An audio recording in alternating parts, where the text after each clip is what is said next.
Cathie Wood just said that Bitcoin has bottomed. And she called it the shallowest 4-year cycle drawdown in Bitcoin's history.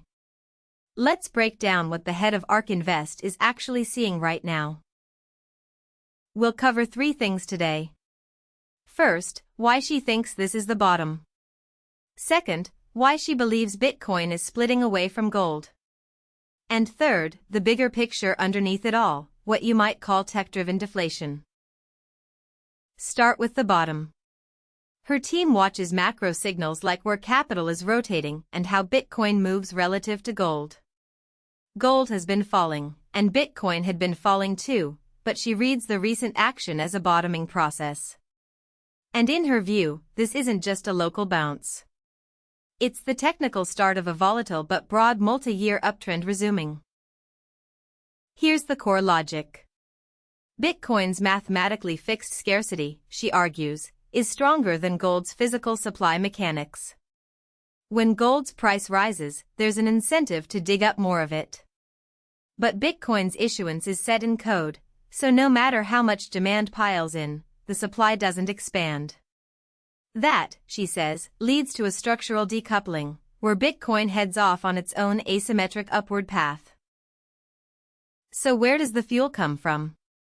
Wood believes technologies like AI, public blockchains, and robotics are converging all at once, reshaping institutional portfolios and even how wealth itself gets created.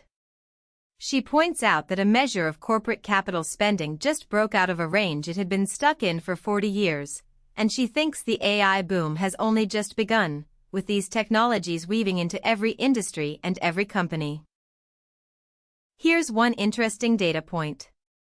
The cost of processing AI tokens recently dropped about 17%. Usually when a number falls, people worry. But Wood sees efficiency as a good thing that actually helps the cycle. If technology keeps dragging cost curves down, she argues, that becomes a powerful deflationary force. She even suggests that today's inflation readings in the 4% range could move much lower, with some real measures going negative. On worries about government debt, Wood pushes back like this. People look at debt in a vacuum, she says. Instead, you have to compare it to the whole country's wealth, and that wealth includes rising corporate equity values.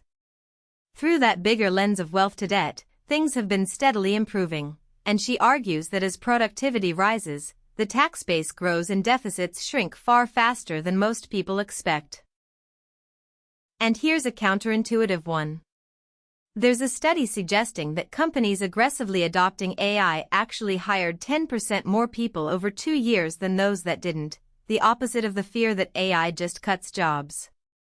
She notes that ARK itself is hiring engineers, surprising even themselves, because AI finally made the productivity needed to justify those hires attainable. Because of this, she thinks we'll be talking about labor shortages before too long. Of course, consumers feel awful right now. The savings rate has dropped below 3.2%, and with food and energy prices high, many families are dipping into savings just to get by.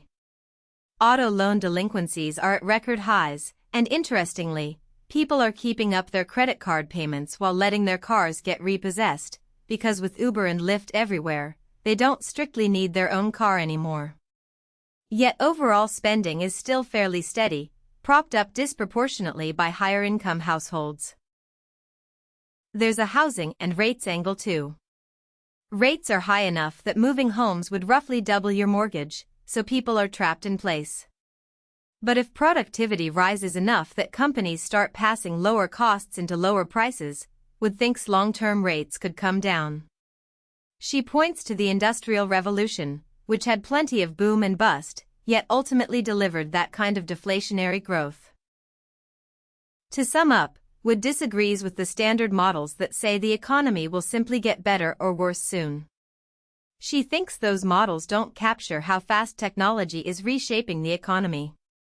As AI, advanced automation, public digital assets, and structural productivity gains arrive together, she sees a hyper-efficient economy emerging, one that breaks the usual economic trade-offs, allowing strong, fast growth alongside structurally lower inflation. And sitting right at the center of that picture, in her view, is Bitcoin, with its fixed scarcity, as one big asymmetric bet.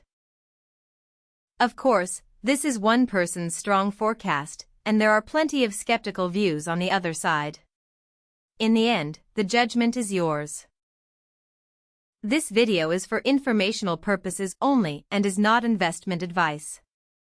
Your investment decisions and their outcomes are your own.